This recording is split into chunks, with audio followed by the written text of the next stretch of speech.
مومنو، تم بہترین امت ہو جسے لوگوں کی ہدایت کے لیے میدان میں لایا گیا ہے کہ تم نیک کام کرنے کو کہتے ہو اور برے کاموں سے منع کرتے ہو اور اللہ پر ایمان رکھتے ہو۔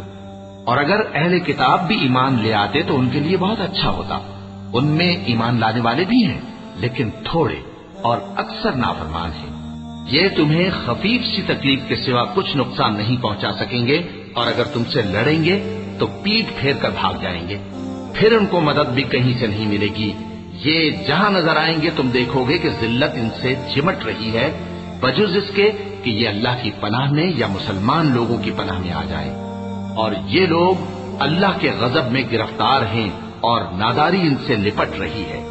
یہ اس لیے کہ اللہ کی آیتوں سے انکار کرتے تھے اور اس کے پیغمبروں کو ناحق قتل کر دیتے تھے۔ یہ اس لیے کہ یہ نافرمانی کیے جاتے اور حد سے بڑھے جاتے تھے۔ یہ بھی سب ایک جیسے نہیں ہیں۔ ان اہل کتاب میں کچھ اچھے لوگ بھی ہیں جو رات کے اوقات میں اللہ کی آیتیں پڑھتے اور اس کے آگے سجدے کرتے ہیں۔ وہ اللہ پر اور روز آخر پر ایمان رکھتے اور اچھے کام کرنے کو کہتے اور بری باتوں سے منع کرتے اور نیکیوں پر لپکتے ہیں، اور یہی لوگ نیکوکار ہیں۔ اور یہ جس طرح کی نیکی کریں گے اس کی ناقدری نہیں کی جائے گی، اور اللہ پرہیزگاروں کو خوب جانتا ہے۔